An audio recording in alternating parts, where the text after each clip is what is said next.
Welcome to Innovators and Impact, the #1 business podcast in the Bahamas and the fastest growing in the Caribbean.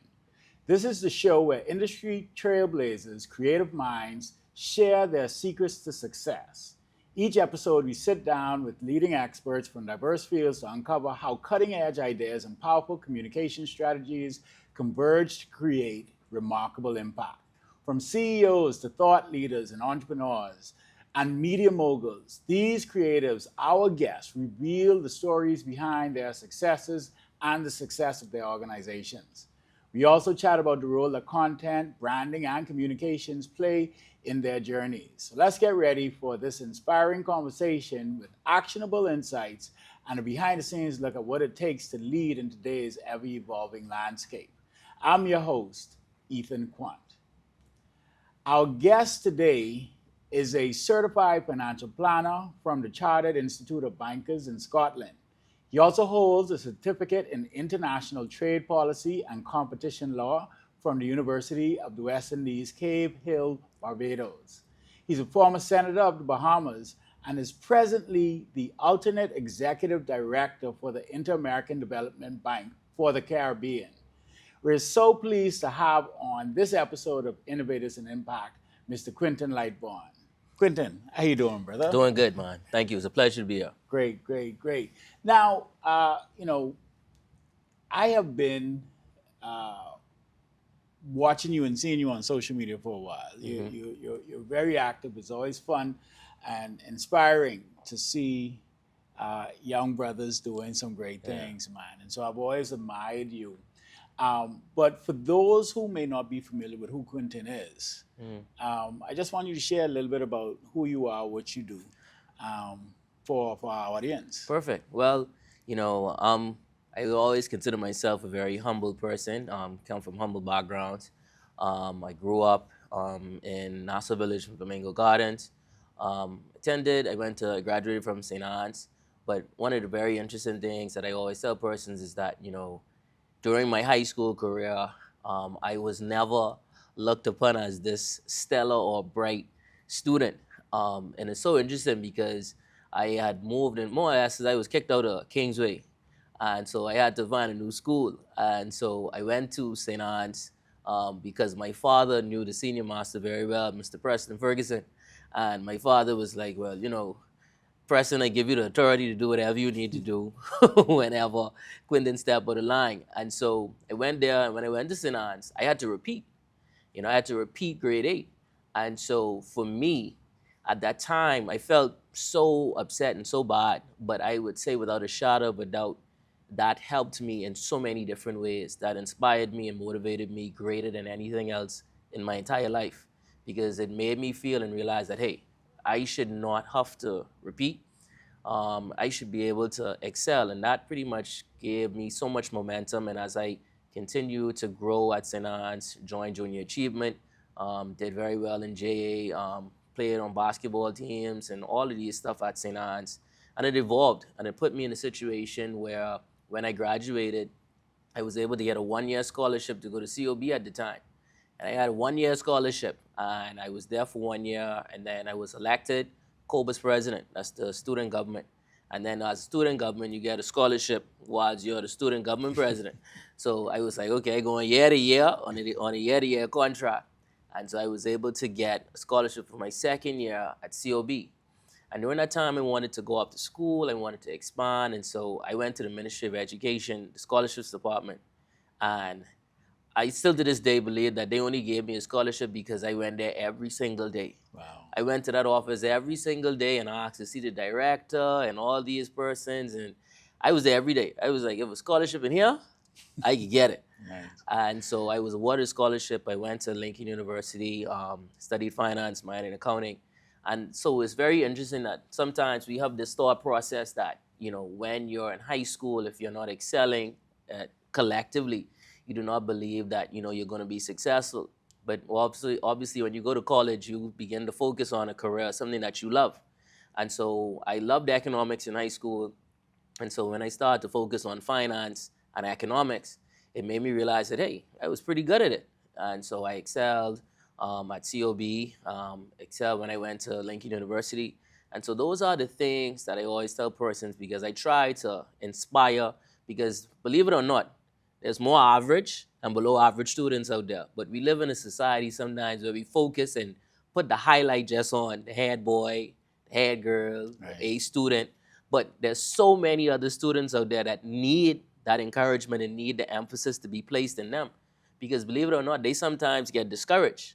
And so, for me, that's one of the things why I've always tried to embody myself to be an inspiration to not those stellar students in high school to realize that, hey, that you too can be successful. And I think for me, that's been able to help me and motivate me throughout my life so far.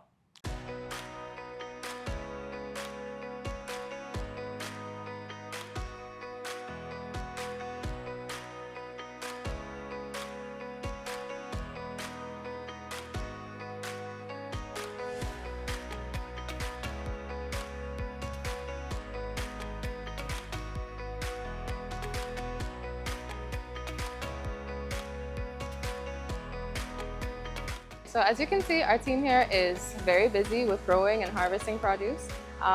Sustainable technology is by Bahamians for Bahamians. We are all aware of the issues that we're plagued with locally as well as in the region, with finding fresh and affordable produce that is available for consumption. So as we continue to grow and develop, we are really trying to pioneer a very sustainable future for us here locally and address the issues that we're all faced with. So we're excited to see how we continue to grow, and we want you to grow with us.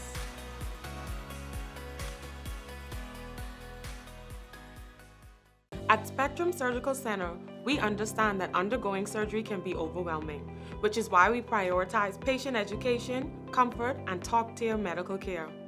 Our facility is designed to provide a seamless experience from pre-op consultations to post-surgery recovery. We take the time to ensure every patient is well-informed, answering questions, addressing concerns, and providing personalized recovery plans. Our expert medical team is committed to delivering safe, precise, and effective surgical procedures, utilizing the latest advancements in medical technology. We are proud to be a trusted healthcare provider, offering an environment where patients feel cared for, respected, and confident in their treatment. Our office hours are Monday through Friday from 8 a.m. to 4 p.m. Contact us at 242-603-1416. Spectrum Surgical, healthcare reimagined.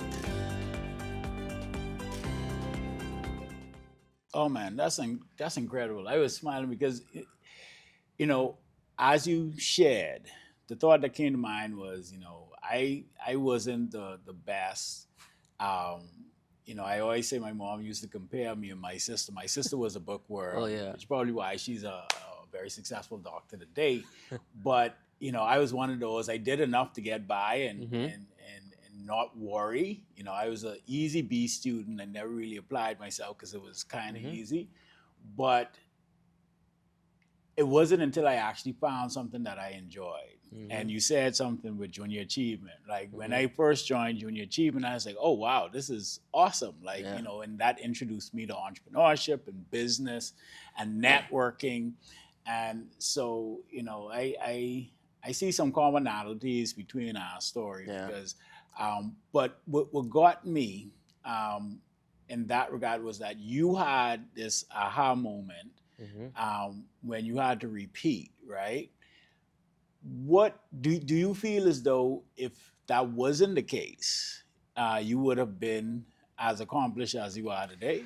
I do believe it still would have happened, but I think being brought to the front, is like you can't avoid this. You cannot any more linger and try to just blend in with the crowd. And I think I'm also thankful I had great parents. I'm my mother's and father's only son, the first child and only boy.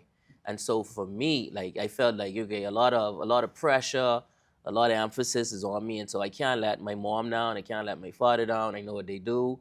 I know what they've done for me. From humble beginnings, my mother worked at a front desk at a hotel. My daddy was a night auditor in Crystal Palace. And so I was like, my parents are doing the best they can to try and give me an opportunity. And so I was like, all those stuff were a culmination of my motivation. And so it was like, at some point that was going to kick in, even if it didn't kick in grade 8, at some point I was going to kick in and realize that, yeah, my mommy and my daddy and my family are doing so much to try and help me and that I cannot disappoint them. Anyone knows if I'm a person, I'm motivated by trying to be the best version of myself. And the wrongest thing anyone can tell me is I can't do something. You know, and you tell me that, and okay, sorry, I got to prove you wrong. That's just who I am. You But know? I'll tell you this, you can't make me $1 billion. Wonder if Okay, that works. okay, we can see. Yeah. No, it's awesome, man. So, you know, kind of walk me through now, because I mean, you hold a very, I would say, you know, very important position there at the Inter-American Development Bank. You're stationed in Washington, but kind of walk me through that period of time post-college, and your professional career, and what was the journey getting to where you are now? Because I mean, like I said, I don't think that's I know that isn't a light position. I'll be curious to know how many other Bahamians would have held that position before. But talk me through that journey. Okay.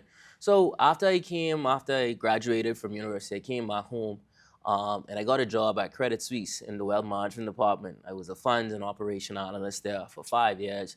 I loved the offshore sector, realized that it was something that it was a very special niche, especially in the financial industry.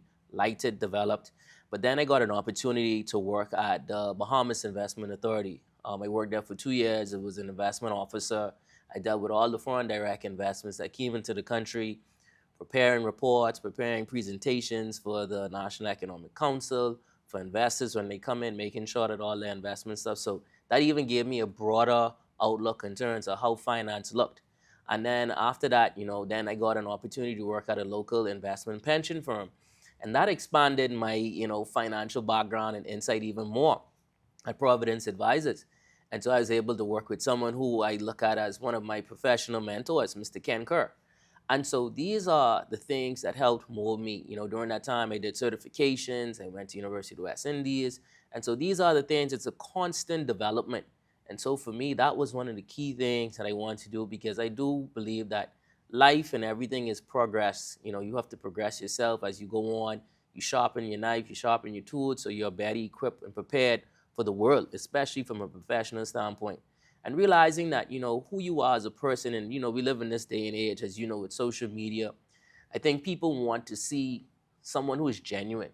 They understand, okay, that this is a real person, not a facade what we put out there, you know, persons, everything is so scripted. People, I believe, and I wholeheartedly believe that people want to be able to connect to a real person. Using video content can be an effective way to increase employee engagement within your organization. Here are some types of content that you can consider. Welcome and onboarding videos. Create welcoming and informative videos for new employees to introduce them to the organization's culture, values, and key team members. Provide an overview of company policies, procedures, and expectations. Training and development. Develop video content for training programs to make learning more engaging and accessible. Using videos to showcase real-life scenarios and case studies can help employees apply their learning to practical situations. Employee spotlights. Highlight individual or team achievements through video interviews or profiles. Build a sense of company pride and community. Internal communications. Use video announcements for important internal communications, such as policy changes, event invitations, or company-wide updates. Short, visually appealing videos can be more engaging than lengthy written memos. Company events and celebrations. Record and share videos from company events, celebrations, and team-building activities. This helps build a positive company culture and a sense of belonging. If you want to learn more about how you can use video content in your organization, contact us today. We would love to hear from you. We just landed in North Eleuthera, took a short little flight over from Nassau. We landed, we're on the ground, heading over to Harbor Island. We're going to have a fantastic day. We have the car coming to pick us up, and then we're going to head to the dock, and we're going to take a ferry across to Harbor Island. We're looking at a killer beachfront home that we have fortunately just closed. We're talking $25 million plus. So it's gonna be an awesome day. I got my media crew with me. Let's go.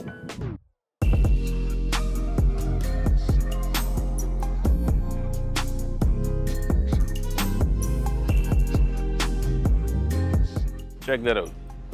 Even I gotta take a video of that. Yep, so stay tuned for what's next. Follow me, like me, Instagram, Gapman242. Stay tuned, we got a lot of cool things coming. See you soon. Awesome. So now talk to me a little bit about what is it exactly that you do at the Inter-American Development Bank there in Washington, and maybe for even some of our audience who may not be familiar with what the Inter-American Development, the IDB is, if you kind of just give some insight into I'll that. start.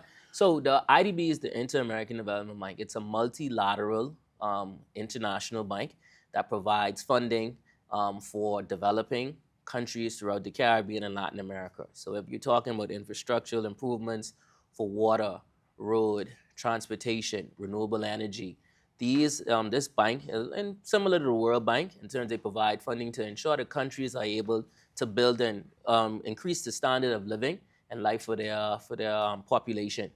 And so that's what the IDB does. It's a very diverse, a very big bank. There are substations and offices all over the Caribbean and Latin America. And so for me, being asked and also being accepted by the IDB to sit as an alternate executive director on the board for the Caribbean. So I'm able to review and analyze projects throughout the Caribbean and Latin America in terms of funding of events. And so this is very important. The IDB is an amazing place, and it's something that is, progressive and moving forward. Awesome. So now you mentioned something about social media and the fact that you decide to share, right? Because you want people to be able to see you and see that you're a real person and kind of share some of your experiences. Why is it? Because in our profession, we find that some people shy away from building their personal brand, which is essentially what you're doing. I think you have a pretty strong social media presence. Your personal brand is solid. Why should more people be as open or willing to share as you do on social media? Well, like I say, I just look at it. Everyone is different. Every personality is different. So for me, I know in terms of my journey professionally and personally. So for me, obviously there's oversharing. I don't believe you should share everything on social media. But I do believe that, you feel free, whatever. And like for me, I don't even look at it where I'm, say, developing my brand and who I am and my name. I am just who I am. Anyone who knows me on a personal level, I'm personable. I would talk and stuff like that. And I think that's very important. That's not everyone. There's many persons that are, inclusive. Very persons that are, very secluded. And so that's very different. I think it's just pretty much based on a personal preference. So I tell persons, do not try to be who you aren't. And I think that's the same thing. Like if you are a secluded or isolated person, obviously don't, try to act or whoever or be someone you aren't. Because at the end of the day, everyone going to be able to read through it and see that you're not genuine in who you are. Hi, I'm LaShanta Smith from the Bahamas Society for Human Resource Management, or BSHRM, and I just enjoyed my session at Lifestyles recording Innovators and Impact, the podcast. From the moment the team at Lifestyles reached out, we had a warm experience, and the conversation with Tyler was top tier. We were talking all about why HR is impactful, what BSHRM is going to do in the future, and I can't wait to share it with you. Check out Lifestyles for more. Stay tuned.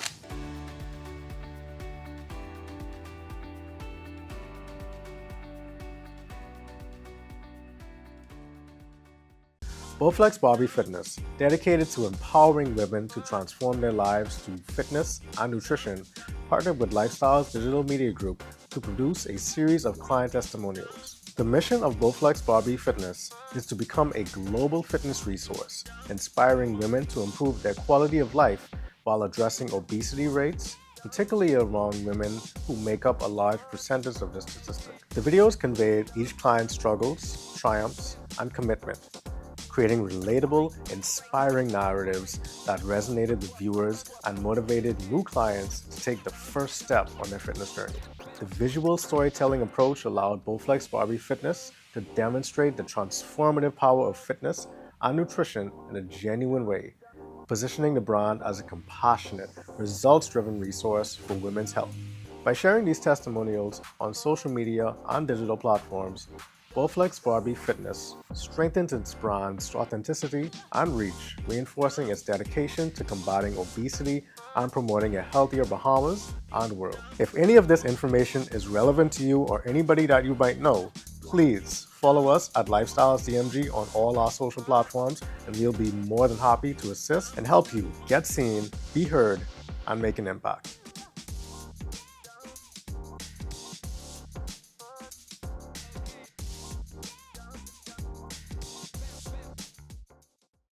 Now, you mentioned the same thing in two different aspects of the conversation: the value and the importance of your network, right? And you talked about having mentors, or and now you shared the fact that your network in high school really influenced you as well.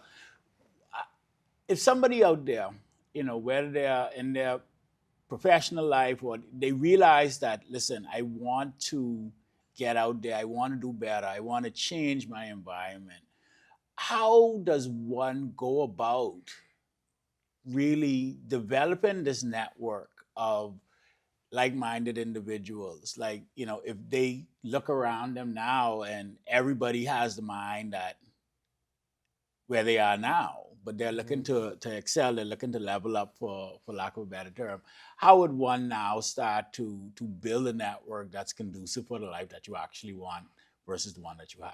Yeah, I would say, you just position yourself in environments where you think are positive for you. If there's an interest that you have in, say, finance, or interest you have in architectural drawing or politics or whatever, go to these environments. Like, there are town hall meetings, there's the Chamber of Commerce has events, the Law Society has forums. You go to these environments to learn. These are out there, and that's the simple advice. Like, I don't think it's difficult. We live in a very close-knit, small country. Everyone knows everyone between 2 or 3 persons. So it isn't hard to get in an environment or get in a place or where you want to have specific emphasis in. And so those are the things that are very important. For me also in politics, politics is something that I loved. I realized that it's a tool that can help so much people in a positive way. And so that's one of the key things for me, where I tell persons, like, politics, I know some persons have a negative connotation or perception of it, but I think there's so much positive stuff that can happen through politics and able to impact lives and help people like myself, like, being able to get a scholarship. These are things that helps transition generations of help. And I think that's very important to emphasize as well. Now, you've had a lot of successes professionally, right? And as a young professional male, what I want to know is your transparency and your willingness to share on social media, and the massive success that you've had professionally. Is there any correlation that you would have recognized between the two? The fact that potential employers could simply just go on your page to see if you are the real deal. And the reason I'm asking is because I actually had one of the senior managing directors and CEOs of a major food chain. And he said literally that's what his team does. When they get an application, one of the first things they do is Google you. Is there any correlation in that you recognize or that was intentional about, okay, well, I want to still, even though I'm being real, be careful of what I put out there, because potential employers or partners or opportunities may be missed because of X, Y, and Z? Is that something that you were intentional about? No, I think for me, it's just who I am. Like I said, I'm a very, anyone who would tell you, said, I'm a down-to-earth, real person. I like to play basketball. I like to do this. I love my family. These are things that I think, you share, or you should be able to share with whomever. And I think obviously it's very important. We live in this day and time where, persons do background checks. There's multi-million-dollar companies that do security and do background checks and searches and all these stuff. And so for me, it was never an intentional thing. It was just being efficient. I would say a lot of my success, personally and professionally, is that I'm a very persistent person and goal-oriented. So I set goals out for certain periods, and I just move forward with that. And I think that's very important. But yeah, I've not had any like say where I try to do this or do that. It's just who I am, who I try to portray. And anyone who knows me, persons who know me from before grade 8 or grade 8 will tell you that's the same Quinton. That is who he is, and he's remained the same through it all. Hey guys, so today we're gonna go over to our Fort Lauderdale warehouse. It's quite new. That's where all the magic happens, so we're pretty excited to show you. This is where all the receiving's done with Tropics as well as Oasis, and a little bit of the behind the scenes action on what we do on a day-to-day. Now we're heading over to the warehouse. We should be able to see the guys loading the vehicles to get a little behind the scenes of what they do. Stepping in, I was very excited, but reality hit quite quickly once we moved in that we're growing quite a bit. The fact that we were able to move and to expand within 2 years. This is the office space. It's about 2,000 square feet of office space. So this area is the I guess like the faster cargo, the more expedited cargo, and then on this side, we have the ocean freight cargo that we're currently, unfortunately, delayed a bit, but it's coming together.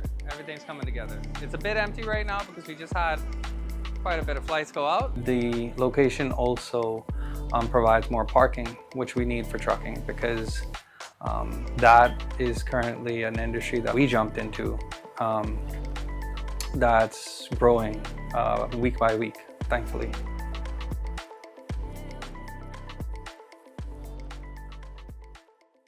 Nice, I love it. Now, as we wrap up, I am curious now, you're staying in Washington now, you're living there, you're working there. How was the transition from the beautiful island of New Providence into that cold? I know Washington to be super cold. Yes. I love the city, but how is that transition for you now living and working in Washington? What? Definitely, it was a major transition. Understanding and realize that when I left, when I went, it was like 13 degrees. And so, being able to balance that is very important. It's very good though. It's definitely a wonderful opportunity to learn, expand my knowledge from a financial sector. So I've also positioned from development banking in the Bahamas to international development banking. And so, it helps. So like I told you earlier, like I'm a person who I want to continuously be learning. And so this has provided me an opportunity to learn even more, to develop and understand how things are done on a global perspective.